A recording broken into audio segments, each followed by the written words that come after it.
Juste pour un petit peu essayer de faire des petits rappels, de se conseiller. Comme d'habitude, si je sais répondre, je réponds. Quand je ne sais pas, Allah ta'ala alam. Et des fois, il y a des personnes qui demandent dans leurs questions quasi des conférences. Donc, ne soyez pas étonnés si je ne peux pas répondre. J'en prendrai quelques-unes, Inch'Allah.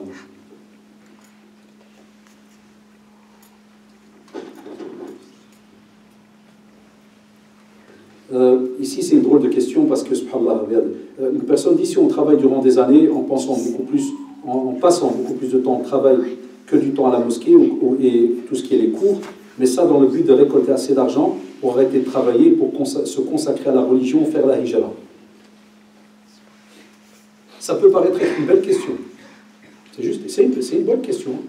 Et ça peut paraître être une bonne intention. Ça peut être une bonne intention. Mais Allah, c'est un plan très tordu. Parce que où est-ce que vous allez trouver une équation qui vous dit, dans le domaine religieux, laisse la mosquée, laisse les cours, tout ce qui est religion et autres, et avec l'intention que dans l'instant tu vas faire la hijra, ça, Shaitan Anallah, des fois, il fait un travail de dingue.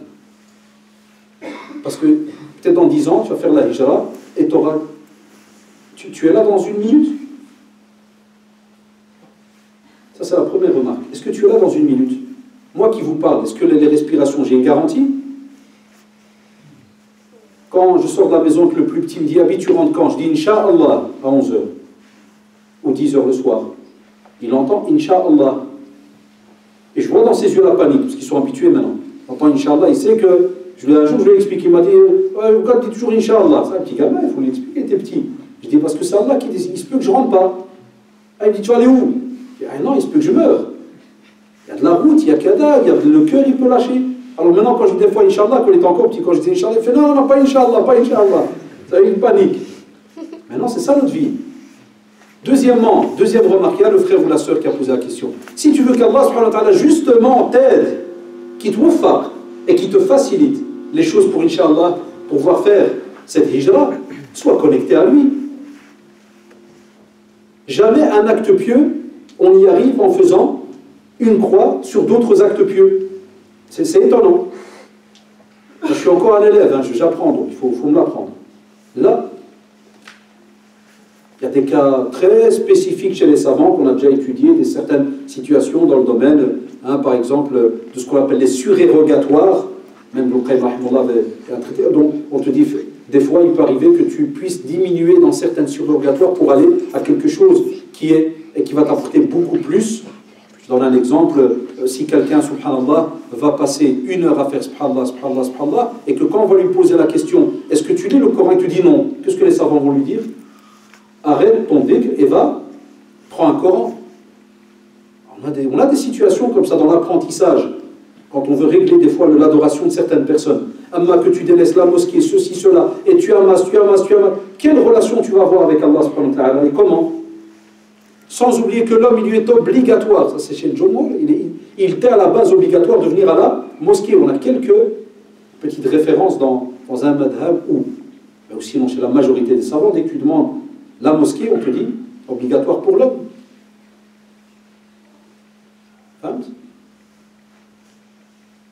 Et on l'a vu au temps du prophète sallallahu alayhi wa sallam.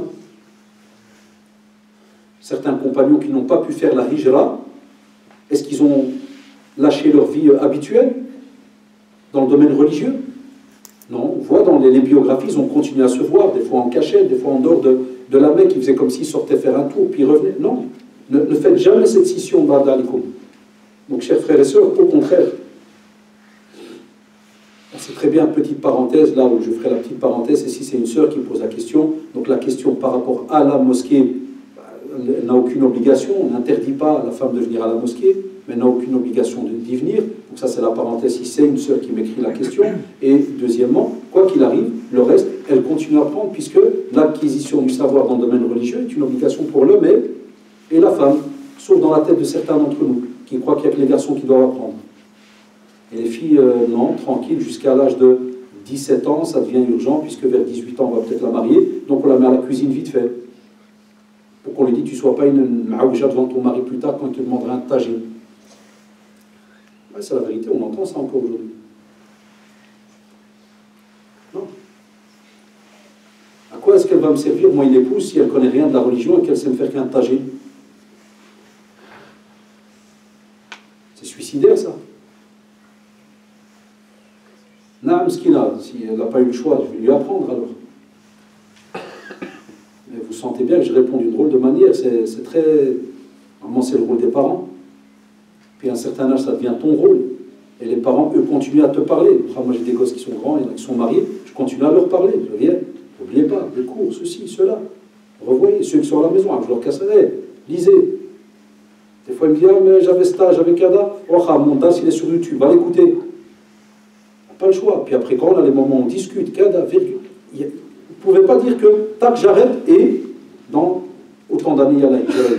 Narjullah subhanahu wa ta'ala qu'il t'accorde cette hijra, et Narjullah subhanahu wa ta'ala par le biais de tout ta ibada, tout ce que tu fais comme effort, qu'Allah subhanahu wa ta'ala va te faciliter justement cette hijra par ton intention là que tu as, qui est de plaire à Allah subhanahu wa ta'ala et d'essayer d'évoluer dans ta vie. Et aussi sans oublier Allah d'alikum, je sais que là ça va déplaire, mais vous n'êtes pas là pour faire plaisir tout le temps. La hijra c'est une ibada, c'est un acte d'adoration, expliqué par les savants. Une hijra c'est pas, tu gardes les allocations familiales, tu gardes la carte française et tu vas vivre comme un prince à Taloudant ou à Tanger. Ça, c'est pas une hijra. Ça s'appelle un petit voyage qui va prendre peut-être 1 an ou 2 aux frais de Sa Majesté. C'est juste ou pas? Je suis tombé une fois sur un frérot qui m'a un peu attaqué. Bon, on a fait les arts martiaux quand on était jeune, mais encore très mince. Vraiment, il n'y a plus que l'art qui reste dans le martial déjà. Et le gars, il m'envoie un pic en me disant « Ah, la hijra, mon frère, toi, t'es un prédicateur qui se fait en Belgique. » Je dis « Toi, tu l'as fait, Charles ?» Il dit « Ouais, mon frère. » Je dis « Et tu vis de quoi ?» 80 jusqu'à 90% de ceux qui le font, là, ils gardent leur nationalité, ils gardent tout. Je dis « Tu vis de quoi ?» Il dit « Tes papiers, qu'est-ce que tu as comme papier ?» Il me dit « Pourquoi tu demandes ?» Je dis « Pourquoi toi, tu me poses la question? Tu viens chez moi.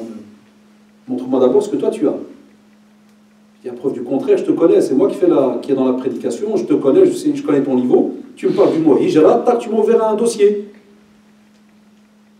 Et ce dossier, je le connais. Et je voudrais découvrir ce grand moujahid que tu es. Allahu Akbar, qui a pris sa carte, qui l'a coupée en 3, et qui était à l'Amérique, qui leur a dit, vous me radiez de la terre. Je deviens un Marocain, par exemple. Donc vous savez très bien que ce n'est pas le cas. Il y en a qui font des fausses attestations, il y en a qui trafiquent par-ci, par-là, il y en a qui sont même passés pour malades, fous, puis reçoivent une invalidité. Ah, ça, c'est des choses qu'il faut dire. Il y en a qui me disent, il ne faut pas dire ça, c'est la honte. Ah, Allahu Akbar. Non, parce que ces jeunes-là, ils allument des jeunes sur Internet, dans des forums Facebook et autres. Et tu as des fois des parents, ils disent, ouais, mon fils, il a 18 ans, il me casse un billet, hijra, hijra. Quand je parle avec le jeune à l'école, avec qui tu discutes? Ouais, Facebook et un frère qui est je ne sais pas où. Pas de souci, qui te signe alors un contrat qui va t'aider pendant 10 ans là-bas, et qui va te loger, qui va ceci, qui va cela. Donc là, quand on parle de hijra, j'embête, choisissez le bon mot. Hijra, c'est un mot très, très spécifique. Dites plutôt, on va vouloir aller s'installer quelques années au bled, parce que dès que vous dites hijra, vous devez être juste auprès d'Allah subhanahu wa ta'ala. C'est un terme bien, Allah ta'ala al-Meshabah. Lorsque la femme est indisposée, elle est interdite de mosquée. Shabab, c'est la salle de prière. Pour une femme indisposée, comme on le rappelle tout le temps, c'est la salle de prière. Par exemple, il y a une classe qui est adjacente à la salle de prière, un local, kada, ils peuvent s'asseoir, au contraire. Et moi j'invite, et je remercie des fois certaines mosquées, j'invite à ce qu'il y ait toujours un local, pas qu'il y ait toujours que salle prière homme, salle prière femme, mais qu'il y ait un local. Ça, on doit moderniser au fur et à mesure. Qu'il y ait un local où il y ait une petite télé ou bien caméra, ou même pas, qu'il y ait juste le son, il n'y a pas besoin de voir ma tête, rien de spécial. Qu'il y ait juste le son. Pour que des fois, nos sœurs puissent venir. Parce qu'on va dire, quelqu'un, moi j'ai déjà parlé une fois de ça, quelqu'un m'a fait la main, m'a dit, ouais, mais pas oublier parce que c'est. Et je savais, au temps du prophète, il y avait des rappels tout le temps, même dans la rue. Aujourd'hui, tu as des villes, par exemple ici, Maubeuge. Moi je viens une fois par mois depuis des années. Il peut arriver, comme ils me disent les frères, que sur 2-3 mois, il n'y a peut-être pas de conférence. Ça, oulala. T'imagines avec la sœur qui attend une conférence et ça tombe dès que le samedi, c'est la période de règle, mskina. Au-delà, tu ne viens pas. Au-delà 3 mois. Ou là, dans un mois, l'autre il vient. On a besoin. Donc ça serait bien que nos frères responsables, sœurs qui ont été dans le mosquée, un petit local, ils mettent un petit baffle. Il y a qu'à ça serait, c'est bien pour plus tard d'y penser, pour que nos sœurs puissent venir. C'est la salle donc, de prière où, voilà.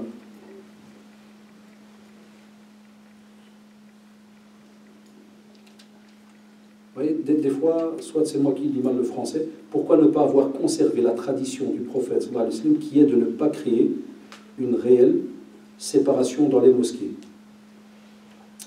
Et subhanallah al-adim, vous savez que chez Al-Albani, on a parlé, vous savez qu'à la base, les femmes avant priaient derrière les hommes. Et c'est vrai, le frère ou la sœur qui a écrit cela, il a tout à fait raison. C'est pour ça que chez Al-Albani, il est des fois dans certains avis qu'il a donnés par rapport aux salles de prière qui sont séparées, il a un avis un peu strict là-dessus. Et je sais qu'on entend un tas de choses aujourd'hui. Certains vont te dire, oui, mais avant, c'était au temps du prophète, sallallahu alayhi wa sallam, les compagnons. Qu'est-ce que vous croyez que les compagnons? Ridwanullah alayhim jami'an. Ils n'ont pas eu une éducation. Vous croyez que certains n'ont pas dû apprendre aussi puisqu'on le voit avec les versets, ils n'ont pas dû apprendre à baisser le regard.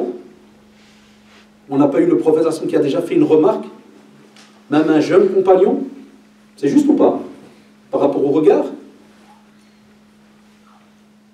Normalement, la communauté musulmane s'éduque. Et un musulman digne de ce nom a une éducation religieuse, a un respect vis-à-vis de l'autre. Mais il est dommage, c'est vrai, qu'à cause soi-disant de certains qui n'auraient pas d'éducation, eh bien tout est séparé, tout est ceci, tout est cela. Mais à la base, s'il y a des hommes devant, les femmes sont derrière, religieusement, il n'y a aucun souci. Mais des fois, quand tu en parles, comme beaucoup de gens ne sont pas au courant de la sunna et comment ça se passait, ils croient que Haddash a changé. Là, une fois, il m'a dit, Purée, t'as changé, frère. Et je lui ai dit, open. Je lui ai dit, light. Le problème, c'est nous. Ça, le problème, c'est nous, c'est pas la religion. La religion, elle responsabilise. La religion, elle éduque. C'est deux mots très très importants, responsabiliser et éduquer. On a tellement, dans le domaine, souvent vous en parlez, dans le domaine de la médecine, blague de vaccin, blague de direct antibiotique, il y a qu'on ne laisse même plus au corps l'occasion de se défendre. Mais normalement, l'islam responsabilise, éduque le musulman. Et que si jamais, par exemple, il y a une conférence où là, il y a la prière et qu'il y a un groupe de sœurs qui est et que, par exemple, on va voir que quelqu'un kada, c'est une fierté chez nous de dire salam alaikum ayyuhan nas, raddul basar, et on commence. On éduque. Mais nous, on fait les petits durs, par exemple, dans la mosquée, mais dehors, ou bien dans nos familles. Ah, c'est zerda, on y va. Dans les écoles, zerda, on y va. Anam. C'est ça, c'est un paradoxe incroyable. On fait les serrés, entre guillemets, d'un côté, mais on ne se pose pas les questions de tout ce qu'il y a à l'extérieur et comment ça fonctionne à gauche à droite. Voilà, c'est une petite parenthèse, mais voilà, je ne veux pas dire que vous avez tort, c'est une réalité. Et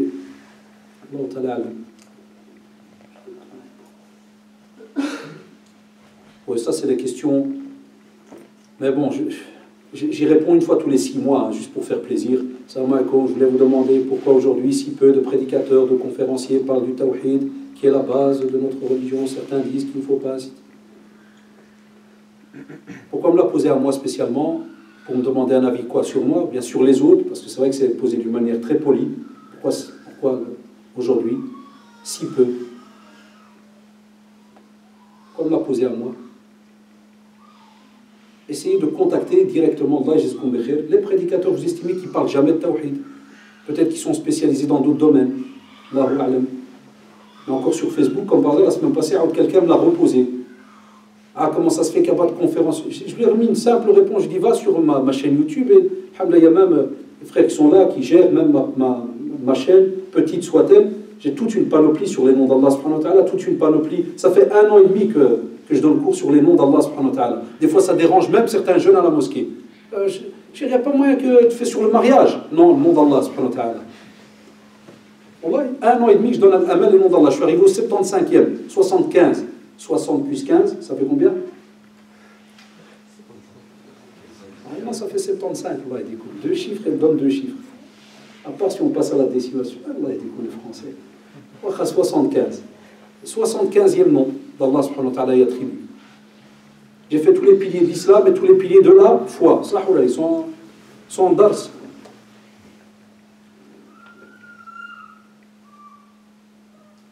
Parler de la satisfaction, c'est aussi dans le domaine de l'aqida, et ainsi de suite. Ça, c'est si vous me parlez à moi, parce que je réponds une fois tous les 6 mois. Les autres, je ne peux pas répondre à leur place. Peut-être qu'ils sont tellement honnêtes entre eux-mêmes, qu'ils savent qu'ils ne sont peut-être pas capables, ils ont leur base dans le domaine de l'aqida, mais peut-être qu'ils ne sont pas capables d'exprimer cela en une conférence. Allahu a'lam. Essayez de voir. Et de nouveau, ça c'est plus maintenant, je passe à la deuxième partie de la réponse, plus pour corriger un petit peu cette manière de penser. Façon de parler, il faut bien comprendre, chez certains jeunes qui taquinent, entre guillemets, c'est qu'ils pensent aussi qu'on ne parle que de aqid. C'est faux, c'est une manière erronée de penser l'apprentissage religieux. Le prophète sallallahu alayhi wa sallam a fait aussi de la jurisprudence, a parlé de la jurisprudence, a parlé dans le domaine social, dans le domaine relationnel. On a plein de hadiths. On a plein. Et si je devais être encore plus technique, c'est quoi le cours de l'aqida? Ça a apparu quand ça?